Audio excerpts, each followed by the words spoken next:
Now let us start our journey by explaining the parts name inside of actual vehicle.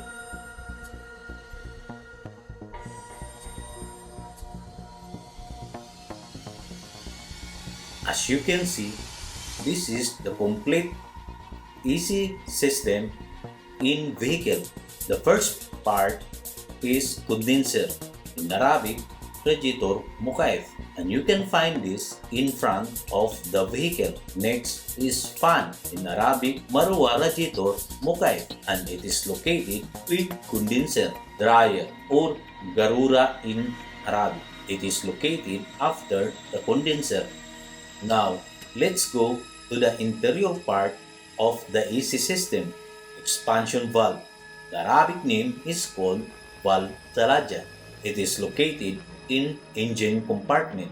Next part is evaporator or talaja in Arabic. It is available under dashboard. We cannot see unless the dashboard removed. Next is AC blower, in Arabic called Marwa Mukayf, and it is under the glow box. The final part and heart of the AC system is compressor, in Arabic also called compressor. This part contains of compressor body and the clutch assembly coil.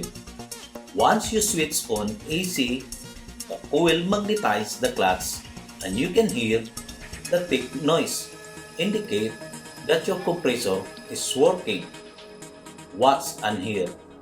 At the back of the compressor, there is one part called electronic control valve. In Arabic, valve compressor. Now, we make some small tests.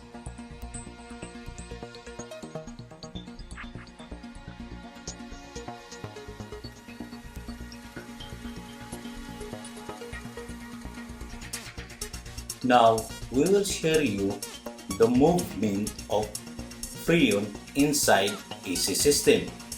The cycle starts in compressor by sending very hot gas in high pressure pipe. As you can see, the color red because it's hot. The hot gas pushed by compressor to condenser.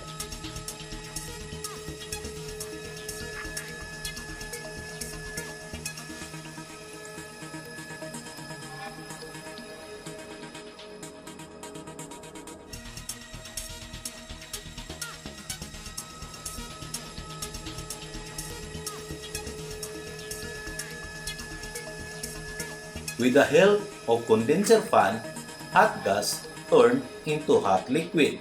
Then dryer removed all the moisture and dirt. The clean hot liquid will send to expansion valve. After hot liquid passed into expansion valve, it becomes cold liquid. Inside evaporator, the cold liquid converted into cold gas and return to compressor. Remember, the small pipe and high pressure hose is hot after the compressor. The big pipe and low pressure hose is cold before the compressor. Now, let's make a small test.